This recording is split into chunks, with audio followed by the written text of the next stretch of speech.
6 साल में 2 बच्चे हो गए आपके? हाँ महाराज। तो फिर 2 बच्चे होने के बाद लव मैरिज का क्या हुआ? कहाँ गए पति? क्या हो गया पति को? मतलब पति का तो आपकी मनपसंद की शादी थी, फिर पति ने आपके साथ ऐसा व्यवहार क्यों शुरू कर दिया?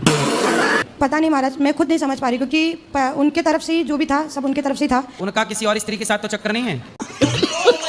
मैं जहाँ तक का जानती थी तभी नहीं था, पर अब उन्होंने दूसरी विवाह कर लिया, पर डिवोर्स अभी तक नहीं मिला है। मेरे साथ डिवोर्स नहीं करके उन्हें दूसरी शादी कर ली है। तो देखो, प्यार आपसे किया और शादी किसी और से कर ली, आपसे भी शादी कर ली। महाराज वही तो दुविधा है कि पूरा संसार छूट गया मेरा, और वो तो देखो, आपने जो लव मैरिज की तो आपने पहचान नहीं पाई कि ये प्यार नहीं करता आपसे, केवल आपका शोषण करना था उसे? नहीं महाराज, ऐसा हुआ कि बोलते मतलब उस समय में मेरा बुद्धिभ्रष्ट था। नहीं तो मेरे परिवार की तरफ से जो ज्ञान मिला था मुझे वो लाइन पे जाना नहीं था। तो आपके परिवार के ने समझाया था आपको कि बेटा लव मैरिज मत करो? बहुत समझाया था महाराज। देखो, लड़कियों को समझाया जाता है, लेकिन उस समय जब लव मैरिज का भूत चढ़ता है तो बुद्धि भ्रष्ट हो जाती है। महाराज मैं इतना बोलूंगी कि संसार में करना है करो, बिना माँ बाप के विरुद्ध किधर मत जाओ।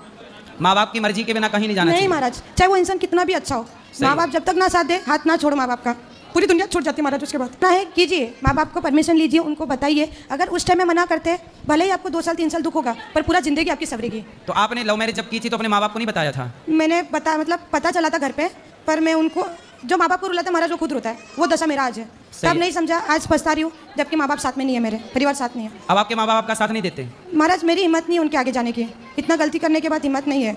बहुत वहाँ पे जाने के बाद बहुत सोचा कि मैं चली जाऊँ, पर ऐसा था कि बड़े घर के बेटी हूँ मैं, गांव में समाज में क्या इज्जत रहेगी। एक तो आपके पिताजी क्या करते थे, क्या करते हैं? पिताजी तो मेरे गुजर गए हैं, अब नहीं है वो। तो शादी, आपकी शादी के पहले के बाद? ऑटो चलाते थे। आपके पिताजी ऑटो चलाते थे? हाँ महाराज। तो आपके पिताजी ने समझाया था कि बेटा विवाह ना करो वहाँ जहाँ करना है? ऐसा था महाराज जी कि पिताजी और मेरे कभी बाप बेटी का रिश्ता नहीं था, मेरे दोस्त थे वो, हर सुख दुख में मेरे साथ थे, कहीं पे भी जाते मुझे लेके जाते थे। ऐसा है। इतना प्यार करते थे आपके पिताजी आपको? ऐसा था कि रात को उनके हाथ का निवाला खाए बिना सोती नहीं थी, भले ही सो जाओ। फिर भी आपने अपने पिता को धोखा दे दिया। आज उसका ही परिणाम है, हम अकेले, आज उसी का परिणाम है महाराज कि मैं अकेली हूँ। तो इतना प्यार देने के बाद भी आप लोग क्यों धोखा दे देते हैं अपने माँ बाप को? महाराज वही तो सबको बोलना चाहती हूँ कि गलत मत करो, भले ही रो लो 2-3 साल, पर जिंदगी ना रो, ना माँ बाप को रुलाओ। सारा बाद में मिल जाता है पर सम्मान नहीं मिलता है महाराज।